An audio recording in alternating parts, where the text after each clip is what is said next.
예, 오늘은 두 가지 측면에 대해서 설명을 좀 드리려고 합니다. 일단 코스피는 5일선을 오늘 회복했고요. 그래서 뭐 조금씩 5일선 깨져서 줄이려는 분들은 매도 중지하시고 오히려 재매수를 하셔야겠죠. 코스닥은 5일선을 완전히 회복은 못했습니다. 걸려 있는 상태고요. 그렇게 감안했을 때 내일 만기를 넘어가는데 제가 10에서 20% 정도만 줄이면서 넘어가라고 했기 때문에 그렇게 되면은 투자 비중 한 50에서 60% 정도로 내일 이번 만기는 넘어가게 될 것 같습니다. 이후에라도 다시 5일선이 깨지게 되면 거기서 또 한 10에서 20% 추가로 줄이면서 대응하시는 것으로 하고요. 오늘은 제가 왜 일부라도 투자를 하는지에 대한 말씀을 하나 드리고 양방향을 제가 다 말씀드리겠습니다. 또 하나는 왜 제가 또 무리하게 비주를 하지 말라고 하는지 이 두 가지 측면에 대해서 설명을 드리겠습니다. 예전에 원유에서 업다운 요인을 쭉 열거해 놓고 저희가 투자할지 말지 선택한 적이 있었죠. 일단은 상승 요인에서 가장 큰 것은 일단 차트가 상승 신호를 내고 있는 겁니다. 여러분 보시다시피 예전에 설명드렸지만은 코스피는 박스권을 형성하고 있었고 이거는 차트 원리입니다. 하나 알아두시면 좋습니다. 박스권을 형성했을 때 윗뚜껑을 열기 위해 한 번, 두 번, 세 번을 시도했지만 하고 네 번째 뚫었을 때 뚜껑이 열리면은 급등이 나오는 경우가 많다. 이 원리를 코스닥에 적용시켰을 때 현재 윗뚜껑이 지금 열리고 있는 중이죠. 코스닥이 좀 늦게 오르기 시작하고 늦게 했지만 어쨌든 윗뚜껑이 열리면은 코스닥도 오릅니다.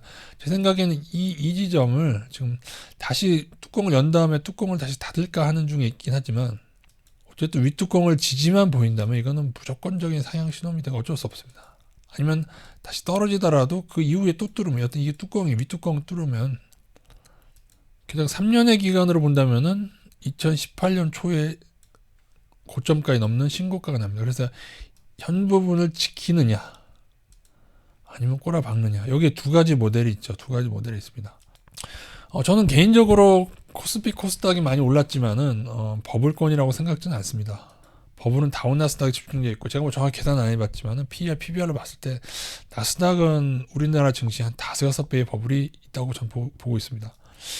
코스닥, 코스피 둘을 봤을 때는 오히려 저는 둘이 굳이 비교하자면은 코스닥이 좀 더 고평가됐다고 봅니다. 코스닥이 일부 제약주들의 까는 실적 대비해서는 코스닥에 삼성전자 같은 종목이 있느냐 이렇게 봤을 때 다 시총상위가 제약주고 실질적으로 순이익이 잘 안 나고 있는데 기대감을 오르는 게 많아서 코스닥이 버블이 더 심하다고 봅니다. 그러나 자 닷컴 버블 때를 한번 생각해 본다면은 닷컴 버블 때 그때 2000년도에 2900선을 코스닥에 찍었는데 제가 예전에도 드린 말씀입니다. 나스닥이 만약에 떨어지지 않고 버티고 나스닥의 폭락 시기가 만약에 내년 뭐 하반기라든가 나스닥 폭락 시기가 아니면 그 내후년까지 만약에라도 늦춰진다면은 후발로 다른 나라들이 따라오를 가능성에 대해서는 제가 예전에 말씀드린 바 있는데 이유는 뭐다? 그렇죠. 상대적으로 우리나라는 저평가됐다는 베이스가 깔려 있어야지 이 생각을 하는 건데요. 버블일지라도 그러니까 버블이라고 쳐도 닷컴 버블 생각하면은 코스닥은 2,900선을 간 적이 있다 없다 있다 그죠? 그래서 만에 하나 그러니까 이거는 만에 하나 확률이 크지 않다고 보지만 저도 뭐 2,900선 간다고 생각하지 않습니다. 그러나 만에 하나라도 버블일지라도 그 상승이 일어난다면 차트는 만약에 그 신호를 내고 있다면은 우리가 아무런 투자를 안 할 수는 없지 않느냐. 그러니까 저희들 말하지만은 여유 자금에 일부는 투자를 하시라. 단 차트적으로 조금이라도 지금은 정말 타이트하게 돼요. 제가 5일선 깨졌을 때 이렇게 조심하는 경우가 어디 있습니까, 여러분? 제가 매우 타이트하게 대응하고 있기 때문에 그렇게 하면서라도 일부를 투자하자. 그걸 말씀드리는 것이고요. 그러나 닷컴 버블로 가기에는 좀 외국인과 그 기관의 동향은 좀 좋지 않은 것은 사실입니다. 그렇기 때문에 저희가 또 하나 다운의 측면에서 2007년 모델을 생각하는 것이죠. 사실은 코스피만으로 봤을 때 지금처럼 서브프라임 발발되고 다시 오르기 시작한 다음에 최고가를 내고 그 이후로 얼마 안 있다가 꺾였습니다.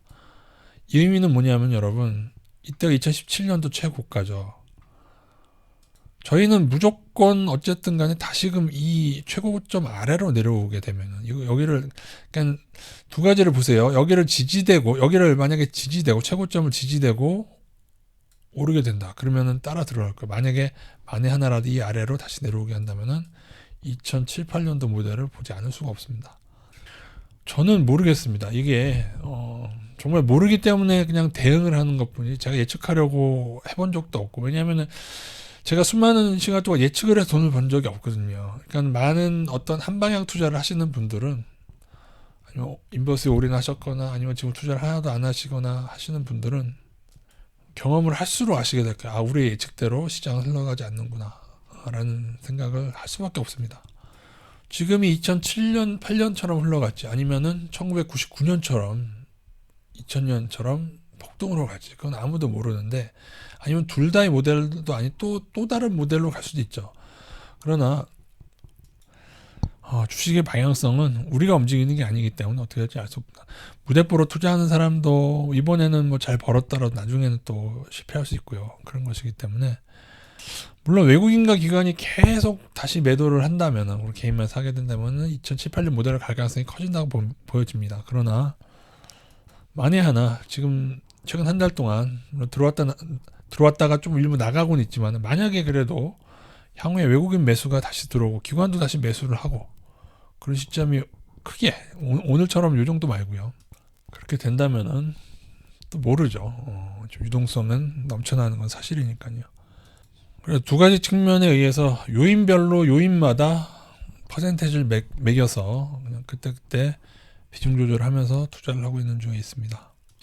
물론 여기까지의 상승도 너무 급하죠. 그건 사실입니다. 이 기간 대비 이 상승이 너무 큰 거 피로도가 쌓인 건 사실인데 개인들만 더 달려드는 수급도 안 좋은 것은 사실인데 그러나 차트가 고를 얘기할 때는 이유가 있는 것이겠죠. 물론 이제 댓글에 보시면 인백님처럼 본인은 이제 적정 주가나 아니면 조금이나 고평가 때 투자 안 하고 나는 이후에 더 오르더라도 폭락의 시기를 기다리겠다. 뭐 그것도 좋은 투자법이 될 수 있다고 합니다.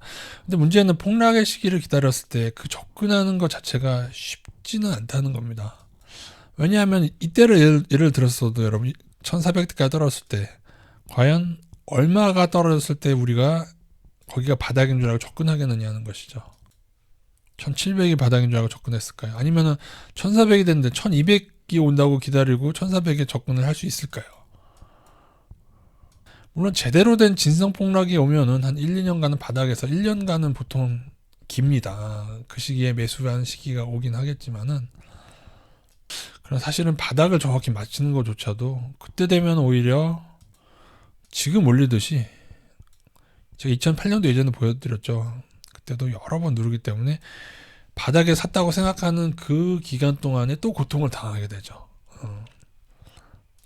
그래서 아무리 생각해도 전 적립식 투자가 제일 좋은 것 같습니다. 적립식으로 장기로 뭐 어때요? 그죠? 계속 사는 거지 뭐. 계속 떨어졌을 때보다 한 달에 매달 사는 거 그게 가장 좋은 투자라고 생각하고요.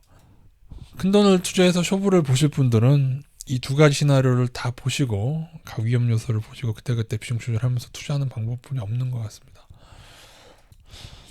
그래서 제 생각엔 너무 단호박처럼 전혀 투자를 안 한다거나 아니면은 또 그 반대로 너무 올인한다거나 두 가지 극단은 피하는 게 좋으실 거라고 저는 보고요.